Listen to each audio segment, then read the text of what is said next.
All right, I'll get us started. Welcome all to our first seminar of 2021. I'm excited to have you all joining us. For those who don't know me, I'm Megan Ranney. I am an emergency physician and the director of the Brown Lifespan Center for Digital Health. We are an academic medical center-wide center, collaboration between Lifespan and Brown, dedicated to facilitating the creation and quick dissemination of effective and equitable digital health tools. And as part of our center, one of the things that we do is hold a weekly seminar series, mostly on Wednesdays at 1 p.m. To highlight the great work happening within and across Brown and Lifespan, as well as to help facilitate collaborations. And so today I'm totally thrilled to welcome Talie Massachi, who many of you know already. She's going to be talking today about affect in social media messaging. I don't want to steal her thunder, but I've known Talie for a while. She is a second-year CS student getting her PhD under the mentorship of Jeff Wing, who's of course on our webinar today. And I'm lucky enough to serve on her comps committee and to have worked with her for a few years in some of our shared work, both the federally funded as well as her dissertation work and the work within Dr. Huang's lab. I'm really excited to learn more about what she's learning and doing as she gets ready for her PhD, for defending her PhD, and also to learn a little bit about her prior work. Like most of our PhD students, she had a life before this and worked in the tech industry prior to coming to Brown. So Talie, I will let you share your screen and take it away. We're really excited to learn more about your program of work to motivate and inspire us, and hopefully to have a chance for a robust discussion at the end. I'll mute myself and I'll let you share your screen. Yeah, thanks so much, Megan. Hi, I'm Talie. I'm a second year, as Megan said, I'm a second year PhD student. Let me share my screen so that this information is not just coming out of my mouth. For you, desktop.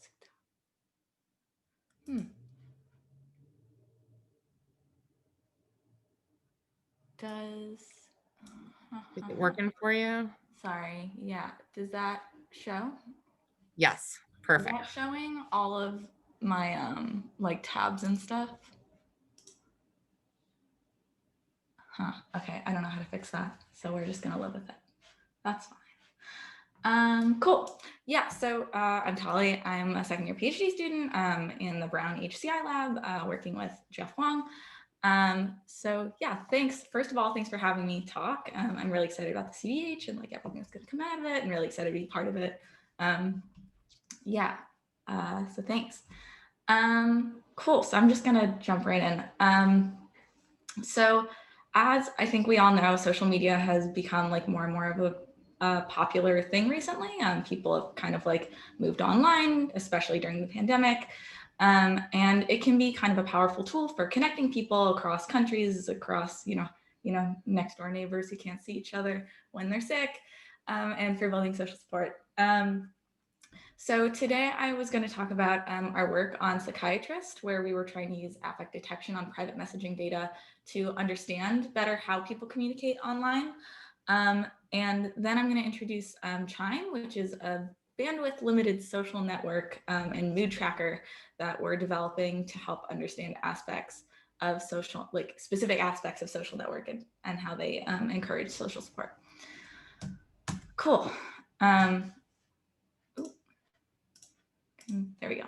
Okay, so Psychiatrist, first of all, I don't think that I need to convince this particular group of people particularly a lot, but if you consider the life of a practicing therapist for a moment, you see your patients maybe like once a week, every other week, and that means that you get information about your patients and their emotional state, only at those points in time. And it can be really hard to get information about how people are feeling in between in the time between sessions. Like patients forget, or they don't know how to bring things up, or they're awkward and it's awkward and nobody likes that. Hypothetically, if we had, let's say, a graph like this, where a therapist could say something like, hey, I saw that on Tuesday you were feeling pretty negatively. Do you want to talk about it? Or alternatively, let's say longer over time, you could see like, a trend over maybe a year where it shows maybe a slow decline of positive emotionality or positive affect. That seems like it'd be pretty useful. And given the title of the talk, I think it follows that I'm going to talk about how affect detection is going to come from social media. Yeah, so in our case, we focused our study on two automated sentiment analysis techniques, specifically Luke and Vader. Luke because it's a really popular system when it comes to affect detection on text, and Vader because it's a very similar system, but specifically intended to be used with social media data. And they've also both been used in a lot of previous studies that have assessed affect detection on public Facebook and Twitter posts, as well as other text sources like diary entries or natural speech. But in particular, we were focusing on private messaging data. That is like texts, direct messages, any kind of one-on-one direct communication that's not open to the general public.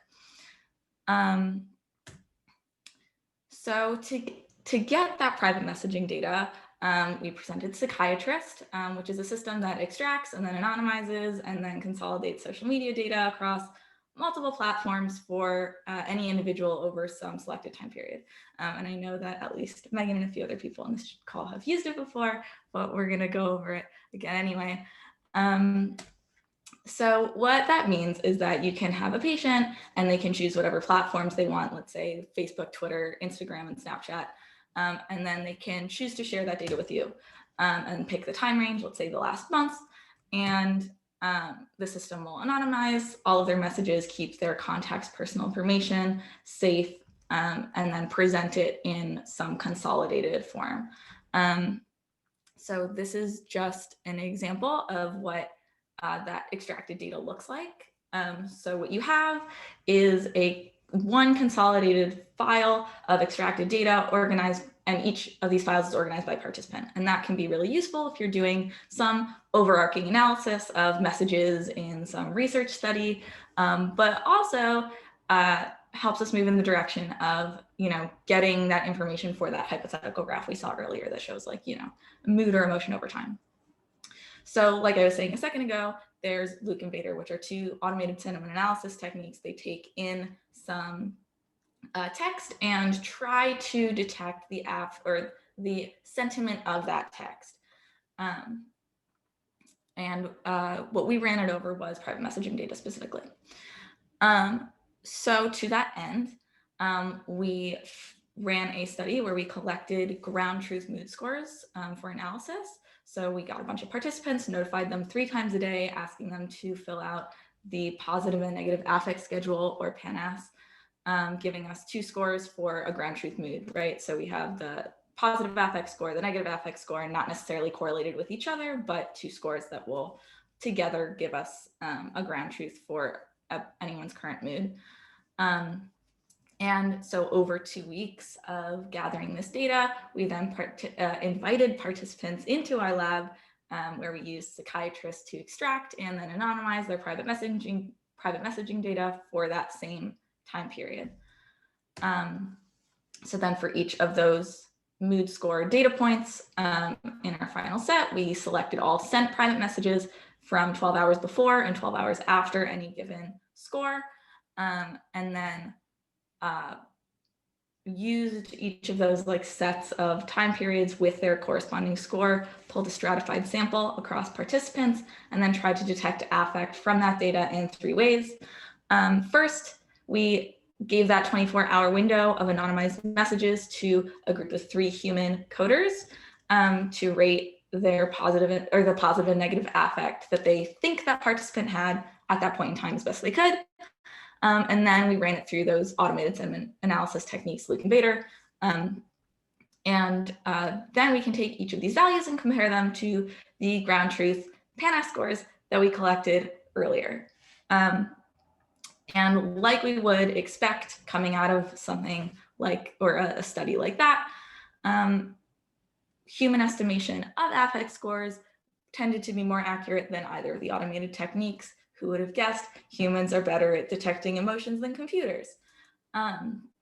But we did also find that the scores from Vader, which is the system optimized for use with social media data, correlated a lot more accurately with the ground truth PANAS scores than Luke did, which is interesting given that Luke tends to be the more commonly used system across these types of studies.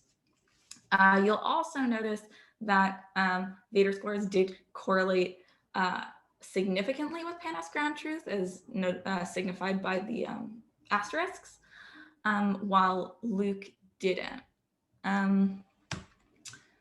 Cool. So if we look at previous studies that had performed a similar, done a similar study, but using public social media data, our results using the private messaging data correlated a lot more strongly to ground truth PANAS scores than previous studies had found.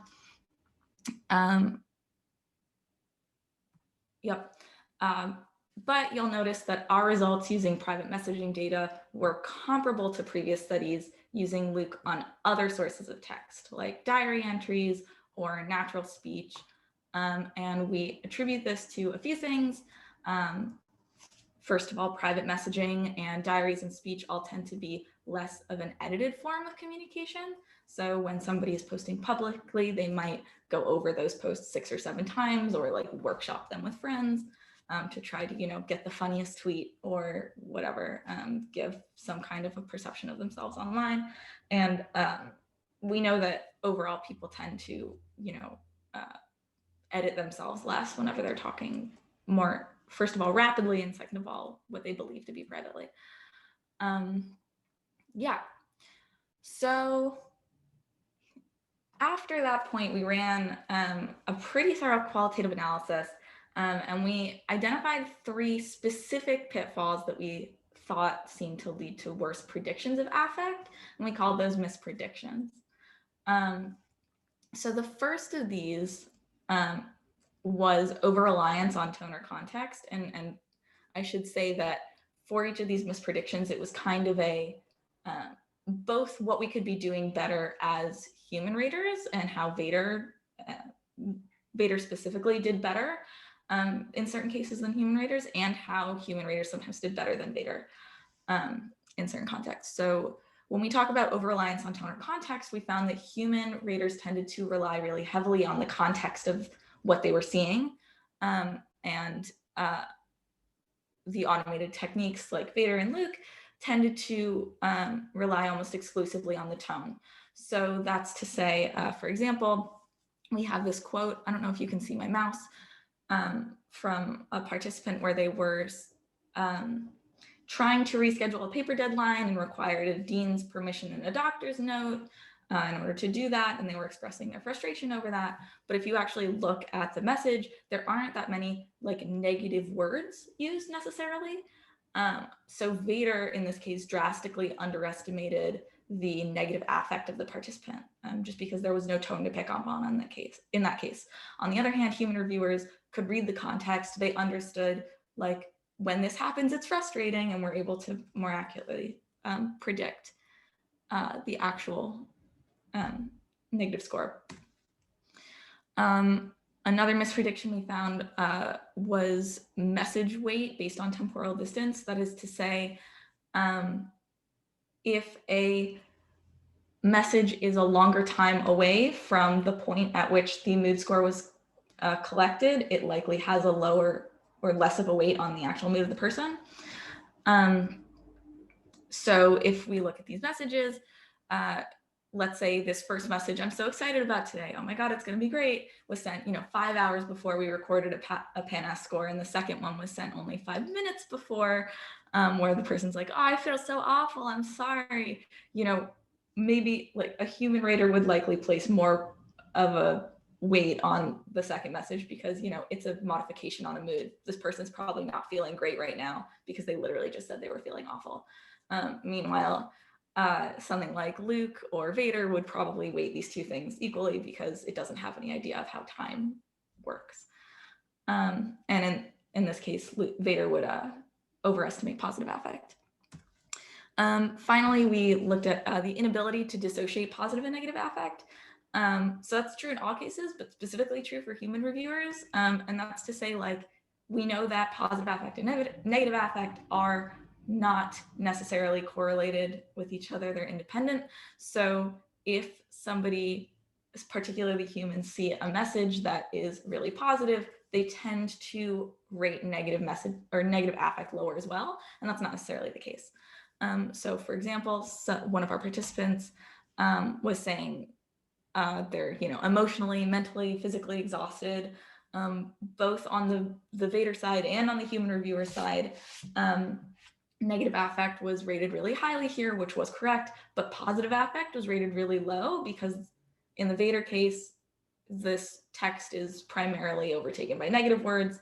And in the human case, if somebody's feeling emotionally, mentally, and physically exhausted, they're probably not in a great mood. But this person actually had, in the ground truth, a high positive affect score as well. So these are just some areas in which we think that Vader could be improved.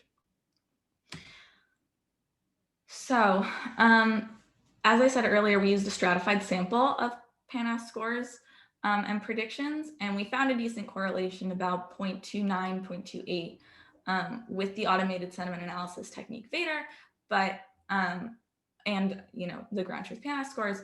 But because of the way that we ran the study, we were combining results from multiple participants over multiple participants rather than one participant over time. And therefore, it doesn't really directly, we're able to say, okay, there's some signal here, but it doesn't directly point back to that graph we saw at the beginning where it's like, oh, hey, on Tuesday, maybe you want to talk about this negative thing you were feeling. So to that end, we've started looking into the same correlation between Vader and the ground truth PANAS scores, but over one participant at any given time, rather than all participants in aggregate. And this is like a direction we're still thinking about and investigating. So any thoughts and questions, especially about this part, are appreciated. So if we look at the median PANAS and Vader scores on an individual basis, and we look at the absolute worst and the absolute best and the median again. Sorry, I said that wrong. If we look at the absolute worst, absolute best, and median cases where we correlate PANAS scores to Vader scores for any individual, we can see that in the average case, they correlate pretty badly. 0.09, like an R of 0.09, an R of 0.07. For context, these are Spearman's correlations, so it's rank order correlation. It's certainly worse than our correlation of 0.29 that we found earlier, and in our stratified sample. And to understand why this might be happening, for a specific individual, maybe the correlation to Vader and PANAS isn't great. We can look at the fold distribution of all the recorded PANAS scores for participants. Those are a little small, but if you look at these graphs, each of these columns is a separate participant. And what I've done here is just ordered them by their median PANAS the positive PANAS and negative PANAS scores. So it seems fairly clear that each participant has a unique range of positive and negative PANAS scores that works for them, right? So maybe this first participant, the maximum positive score they ever recorded was a 20, the lowest score they ever recorded was a 10, versus this participant where the highest was a 50 and the lowest was 23. So that can have an effect on our results. If we're running a stratified sample, it could be that we're just picking up on the general mood trends of any individual rather than the specific mood they're having at any specific time. And actually, if we compare the median PANAS scores to the median Vader scores per participant, so each of these points is a single participant and their medians, we get relatively a fairly strong correlation, especially for the negative PANAS scores. So like I said, what we think might be happening here is that Vader, as it is now, does really well at detecting the underlying mood trends of any individual, but maybe not as well at detecting the exact mood of that individual at any given point in time. So we started looking in some specific directions for improving Vader specifically for individuals. We ran a lot of different experiments, but the most successful ones we found so far were weighting Vader by time, and that goes back to the mispredictions I talked about earlier. So if a message is a longer time away from when the person actually recorded their mood score, maybe that message should have less weight on the final Vader score. And I just ran, we just put like a really simple weighting function on top of it and use the Vader averages, and did all right. We also found pretty promising results in anything to do with received message metadata, which we completely left out of the first study just for privacy reasons. But when it comes to metadata, it's less of a problem. So just the count of received messages, the length of the received messages without actually looking at any of that content, which might be more private. Wow, that went actually a lot faster than I was expecting it to. So I'm just really quickly going to talk about, just for a few minutes, Chime, which, Talie, do you want to see if folks have questions on what you, since you're going faster than you expected, do you want to see if folks have questions on what you presented so far before you go into Chime? Yeah, that would be great, actually. If we maybe take like 10 minutes or so and see kind of, do people have thoughts or questions so far on the work with psychiatrist and Vader versus Panis?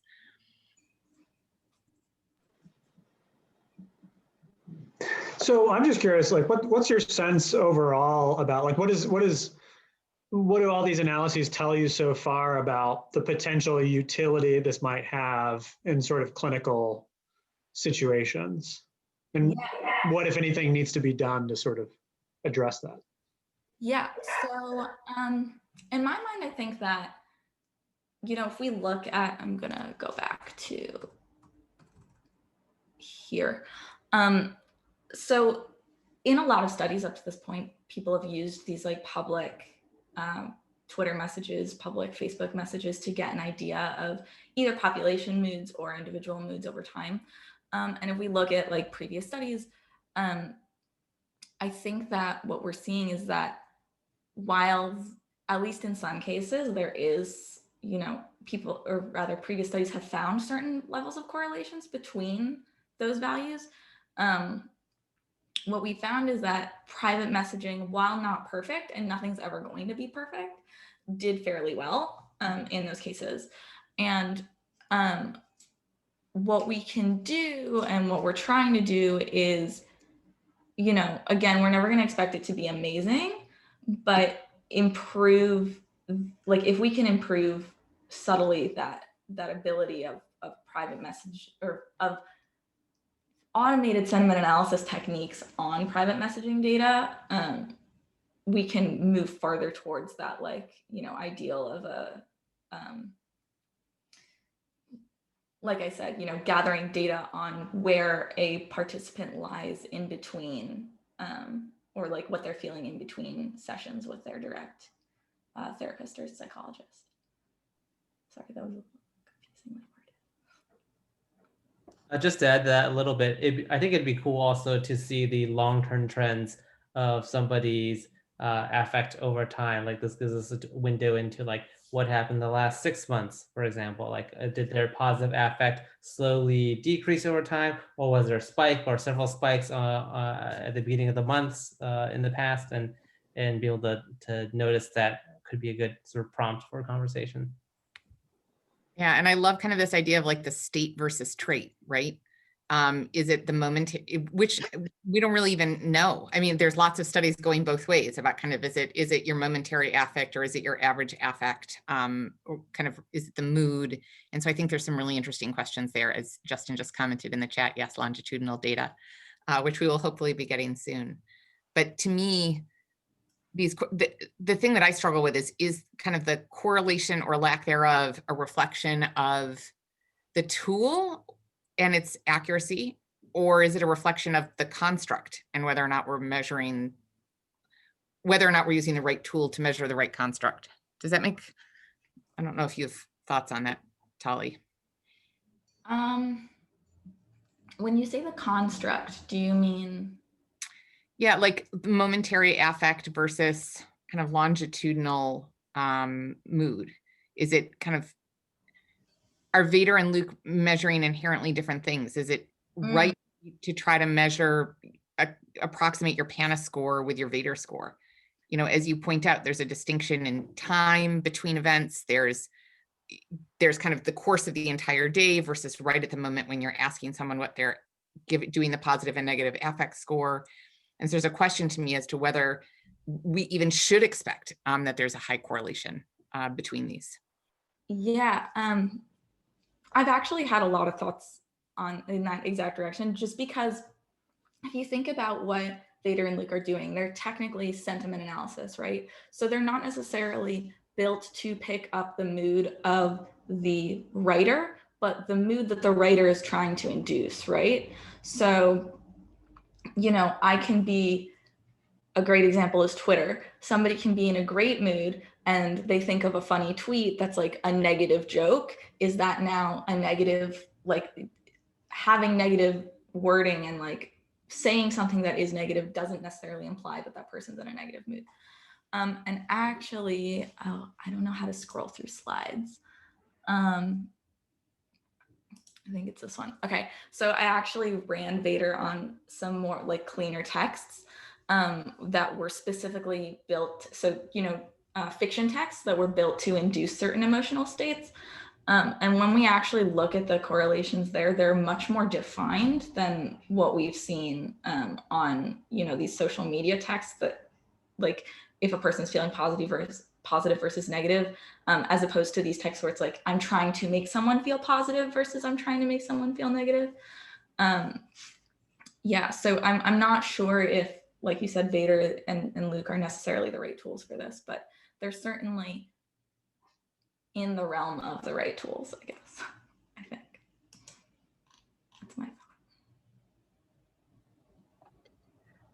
thought. Hi, Talie. I was just to kind of bring in a different perspective here. I'm wondering if you can comment on some of the ethical considerations around these tools and how you know, users or patients, or I shouldn't say patients because we're talking about social media, but how users you know, may feel if they learn of how their data is being captured and used. And my mind goes to, I mean, they're not analogous, but Project Nightingale, where there was a lot of confusion around users' medical records being captured, stored, and analyzed between a health system and Google. And as we know, with social media, there's a lot of controversy and I guess negative public sentiment around privacy considerations and ethical considerations. Yeah, definitely. So psychiatrist tries to deal with this in a couple of ways. Let me scroll up to where we actually look at the system. So first of all, the way psychiatrist is built forces to some degree privacy. So it will only work if the files are, first of all, provided by the participant. It's not a system that can just kind of get into someone's social media without them providing their password, their username, and it doesn't store any of that either. So if, you know, a participant, I don't think I actually have, I might have the slide. I don't have the exact image of the data extraction page, but on it, it requests the username password for every platform that the user wants to pull their data from. So, and they would have to enter that every time on the machine that will be storing the data. All of the data is also only stored on the local machine that it was given to. And any unanonymized data is automatically deleted after the fact by the system itself. So what's the only data stored over time is provided by the participant and anonymized. On top of that, there's, I think I have the anonymizer page. Yeah, so it's also not shown here, but users or participants or whoever it is that comes in to use the system can select specific conversations with other, like if they say, oh, I don't want to provide you with any text messages I sent to my mom, they can just enter that user code and it will delete all of those messages and they won't be stored. On a broader context though, like theoretically, let's say this system worked perfectly and we could use private messages to perfectly predict somebody's mood at any time. That could be problematic because, you know, Facebook has all of your Facebook messages. They do. The way we've been trying to deal with that is what I was talking about with like individual correlate, like that also ties into this idea of like individual moods over time as opposed to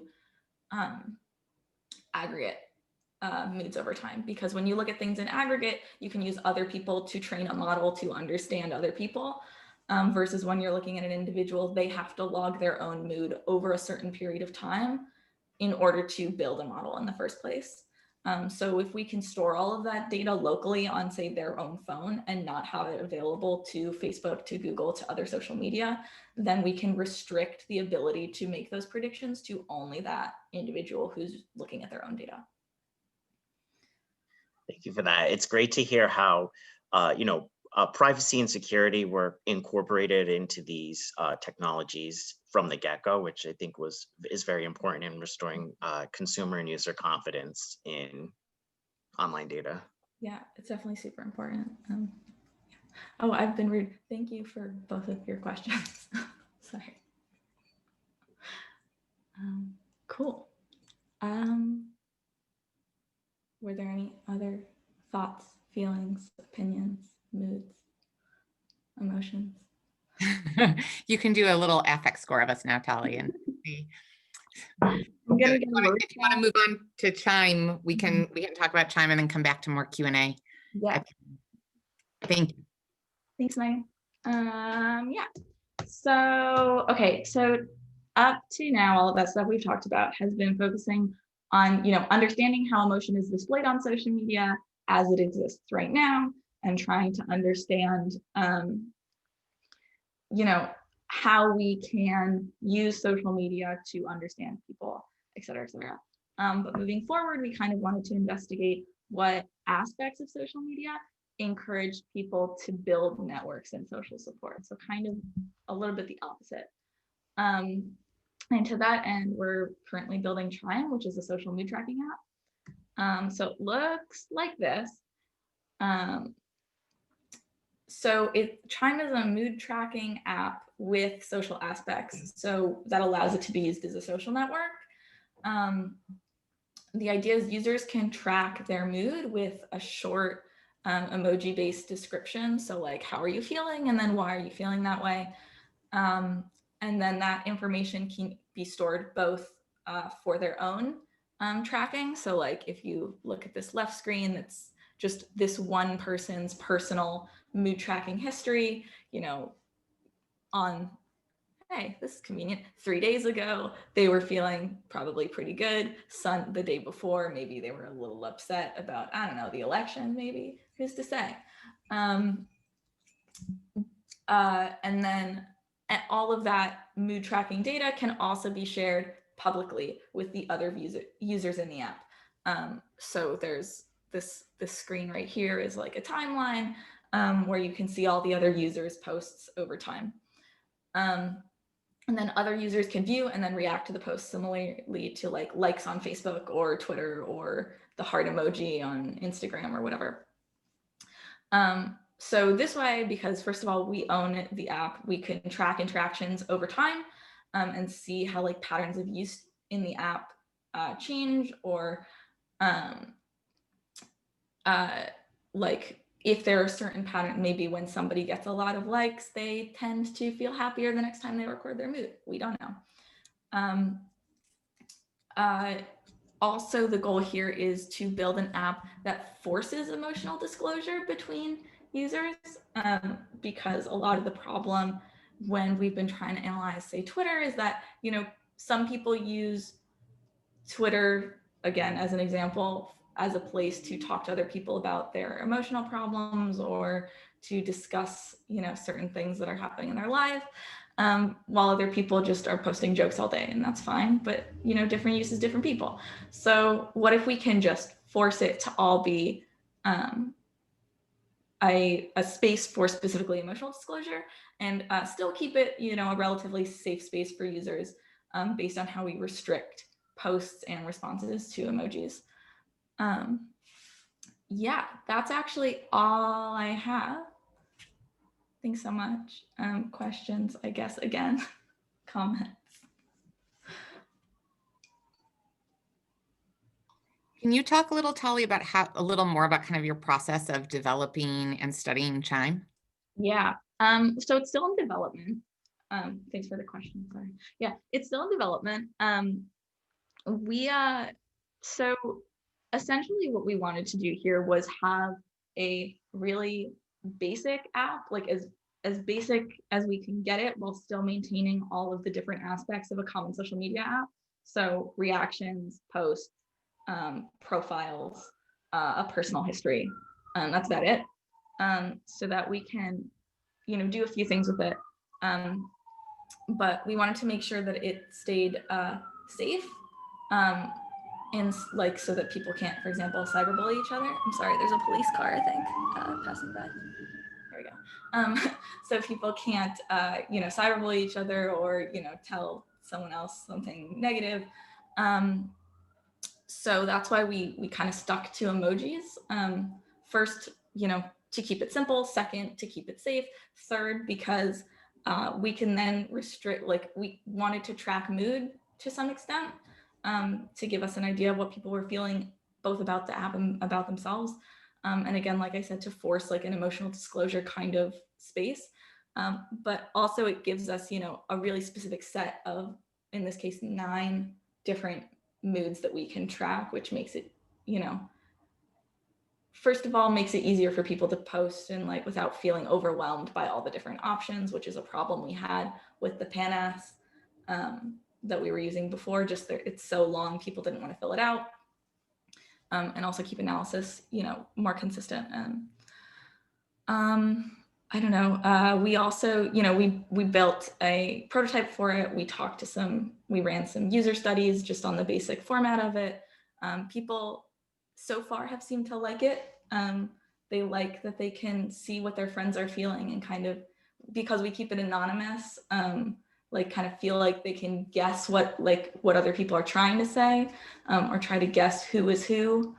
And also, especially because we were running these studies during, in like June, when there was a lot of the protests happening, people found it a really, a nice space to use to see other people standing kind of in solidarity with each other in that way. Yeah, so this is at least where we've ended up for now. It's going to be released probably in the next couple months on the App Store, so that we can get an idea of just like baseline general use among, without, forcing it into a study yet. I don't know if that really answered your question. Sorry, you may have said this, but you recruited the initial users. Oh, yeah. Since it was a user study and not like a proper study, it was just kind of, but we did it ourselves as, just running a basic version of it as the researchers to see how we felt about it. We recruited, some friends across different networks, people that didn't know each other, to see how they would interact with people they definitely didn't know, and also a couple people that knew each other but didn't know who they knew in the group, to see how they would interact, and just how they'd feel about it, but just, within our own social networks for the most part.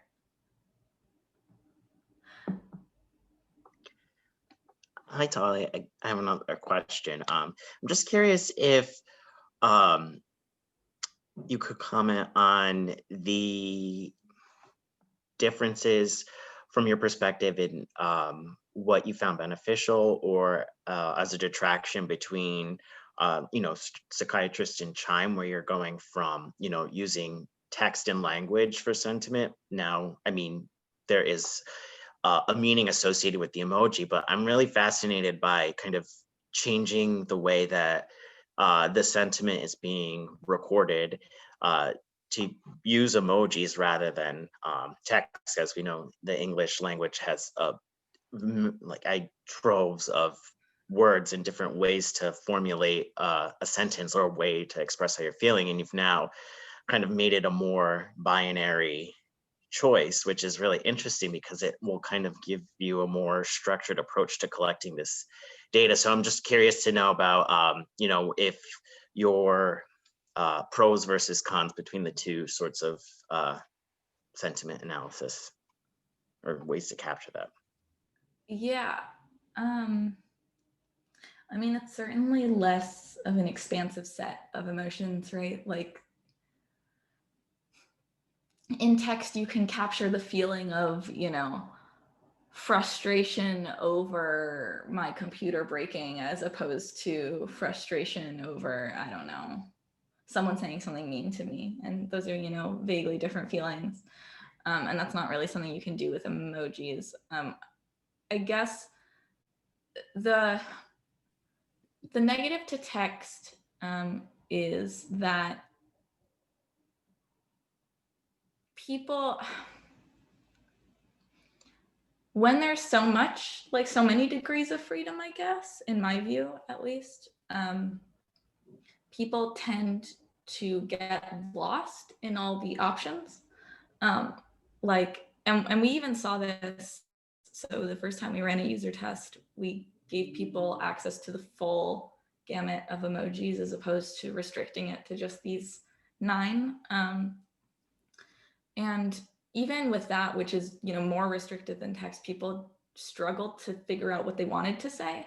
Like when you ask someone to represent, what are you feeling right now in one word? It's kind of like, I'm feeling happy and sad and frustrated all at the same time. So the advantage I would say to using emojis in this way would be like, it really forces people to like reflect on what they're feeling and like restrict it to like the main Interesting thing. Yeah. Huh. Sorry. That's very interesting, because you've really just described 2 use cases for 2 different, or I mean not different, 2 similar products, but depending on what sort of data you want to capture, like sentiment data you want to capture in a more generic sense or more specific context, is really interesting. And I was actually, when you pulled this up, I'm like, oh, I kind of want to download this now. It's really, it's just, I'm just fascinated by it. So thank you for sharing. Thank you so much. Yeah, it's I don't know, trying something new, I guess. It's also like, I don't know, if you look at just, there's all those different scales for like, what are the basic 7 emotions? What are the basic 10 emotions? And forgive me, I've forgotten the exact researchers that made them. I have them cited somewhere in my Zotero. But if you kind of like break them down and really like this specific set of 9 is built from all of those, like kind of condensed and combined together. There's also, that differentiation, like we were saying earlier, between mood and emotion, or, mood, even mood, affect, and emotion, which are like totally different things, but we like think of them as the same thing. So that also kind of like, it forces you into a specific context of like, if I say, how are you feeling? You might say, I guess we did include tired here, but is that a mood? It's not really a mood. It's maybe like, you could be so tired that you don't feel anything else. And that's like the absence of mood, but it's not in and of itself, it kind of changes that context. By the way, just I love that question because it also made me think about like what are the parallels between Chime and psychiatrists, and the other aspect besides the message is that psychiatrist depends a lot on the PANAS scores as ground truth when we're doing the predictions analysis, and I think that PANAS scores are actually like more limited than the emojis because the emojis can convey different emotions, whereas the PANAS scores are just positive and negative affect. So with Chime, I think we can get to results that are a little more precise. Like we can measure social support in terms of reactions on your mood, and it's a very direct measure. Whereas with messaging, like people can offer you social support, but then how do you convert the messages into social support signals? There's like kind of one more step there compared to here. Like I react with a thumbs up to your thing. That's like a direct signal. But yeah, I love that question. Yeah. And Jeff and Talie, correct me if I'm wrong, but with Psychiatrist, although you're able to certainly download, so you kind of download text, direct messages, you're now able to get many public posts, but you don't necessarily get like the new iPhone kind of thumbs up or heart or reactions to people's messages on iMessage. Is that correct? You know, you may not know. I actually don't, because we haven't used Psychiatrist since iMessage came out with that new feature. So yeah, I'm not 100% sure on iMessage. I do know that on Facebook Message, it will show you if somebody liked another message or replied to another message. It'll say like, so if because we were only looking at sent messages, it will say to you in all caps, liked, and then quote the message that they liked. So it does at least capture that. It's a good question. We should look into that. Hi, Talie. I was wondering, would you ever consider offering users of Chime to choose more than one emotion? Because I know people can like feel two conflicting emotions at the same time. So is that something you guys considered? So I think kind of the way that we had intended to deal with that in a current state is like you can just post twice. It doesn't necessarily restrict you to posting once per se, or like to any certain, like, you know, there's no time restriction, right? You don't have to post every half hour or whatever. Mm-hmm. I guess we hadn't thought about it though, like including, that's a good idea, including like multiple emotions as the main emoji on one post. That's an interesting point too, because you could, if you can select two at one time, but then do multiple posts, apologize for that, posts, you would kind of capture that momentary affect and the longitudinal data as well, because as you described it, change over time. I wonder, I'm sorry. No, I was going to say, as you can tell, I'm very interested in this, and I think it's just absolutely phenomenal and super interesting. So, yeah, I wonder. That's a good point, though. On the longitudinal side, if you can have like a secondary main emoji, because then, like, you know, if it's like overall I'm happy, but at the moment I'm feeling upset, and then that's, you know, trackable over time as well. Although I wonder if that's the like that is just essentially the not purpose, but like how the smaller ones, like the story, we're calling them story emojis, like how those are going to end up being used, because there's no restriction on how those are used, right? We want to share why you're feeling that way, but people could just choose to use it as like a you know, maybe a modification on the main emoji that they posted. And it kind of just depends, I think, on how users end up interacting with the system, because we can't control that necessarily. Yeah, super cool. Thanks so much. Yeah, I'm sorry that I don't. I thought, you know, 40 slides, 40 minutes, but. No apologies needed, Talie. It's lovely. I mean, it's really nice to have the chance for discussion. I think especially given kind of your stage along in your PhD, I love kind of that we have the chance to provide more questions and hopefully direct you further. So I do want to make sure that others have the chance to ask questions or as well. I know a few of us have been quite vocal.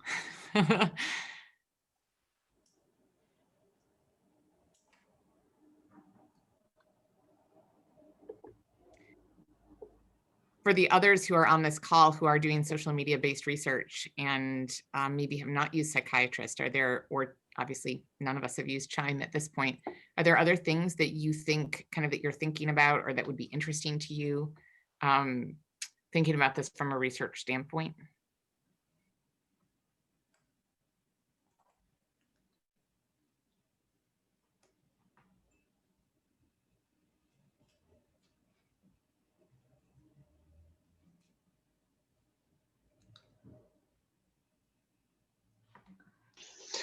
I mean, just to, I guess, pontificate a little bit then, since we have some space. I mean, I guess just for me, just thinking about this area, just like keeping the use case in mind is really interesting. So, you know, you started out talking about how there could be some value in this among like mental health providers and things to help sort of, you know, track people over time when they're in between visits, or, you know, even just for, you know, plotting improvement and things, which is what we use a lot of self-report stuff for.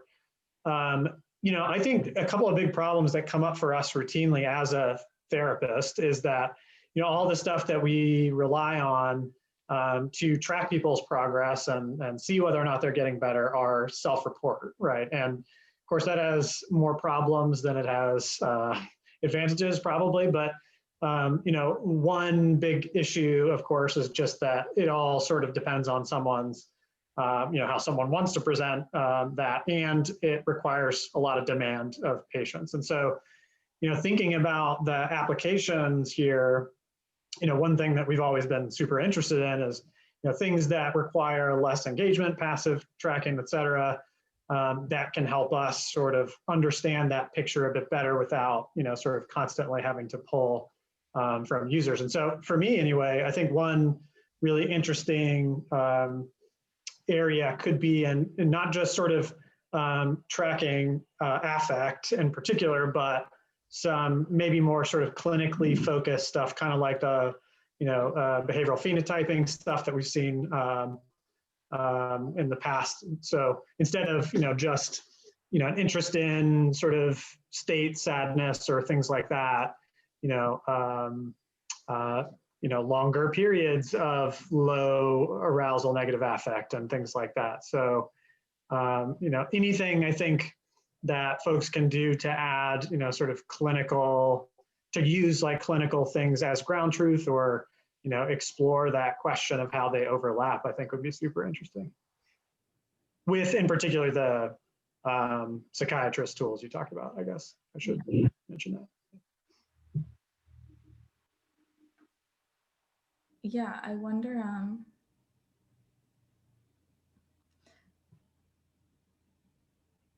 the other question that I had while we were working on psychiatrist was, you know, just PANAS in and of itself. Like, there's no, because the only way to rely on or to get a measure of mood is self-report, but that's, you know, not necessarily reliable. Just, you know, people aren't amazing at self-reflecting, and also a lot of patients maybe don't want to say exactly, like, it's a very personal thing to provide to someone else.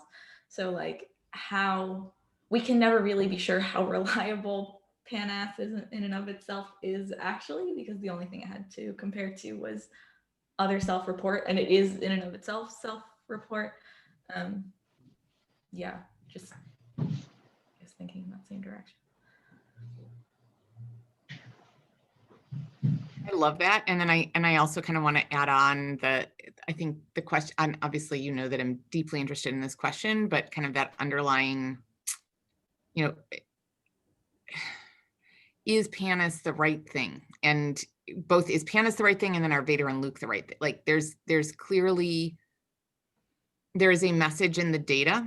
And to me, my takeaway is that we're not measuring that message completely accurately. And I know that we've had discussions about, you know, can you use MLP or create kind of more complex sentiment analysis models to try to better capture both the moment-to-moment changes and the data, you know, the day-to-day or week-to-week changes, and then to look at their relationship to longer-term outcomes, which gets to Tyler's question about kind of the utility for the provider. I think of it in many ways as being similar to my protest against many wearables, where, you know, is it, for anyone that's looked at heart rate variability, is high heart rate variability a good thing or a bad thing? It depends on how you're asking a question and what your outcome is.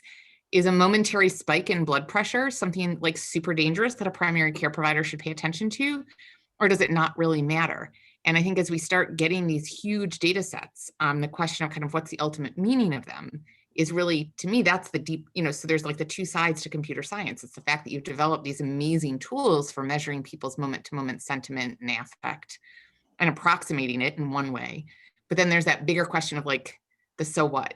And so I think for me, just to riff off of what Tyler said, I think as I think forwards to your next steps and to where I hope our larger field goes, there's this question of, how do you relate, part one is creating the cool tool, but then how do you relate it to the outcomes that actually matter? And I think PANAS is one potential outcome that matters. And certainly it has a lot of, decades of work behind it, but there may be other better outcomes to approximate where you may find greater meaning behind the data that you're collecting than you found with these tools that you presented over the course of this presentation. Just to give you, a life's work ahead of you. Thanks. Yeah. Cool. I'm like overwhelmed. It's so much. Welcome to research, right? We'll bite off little things that we can chew. Well, on that note, thank you for presenting. So proud of you. You are our first doctoral student to present as part of the CDH seminar series. Thanks so much. Huge kudos on being willing to take the plunge. Hopefully this was helpful, and thank you. And thank you to all of you for joining and for your mentorship of our amazing students as well. We'll see you all next week. Thanks so much again.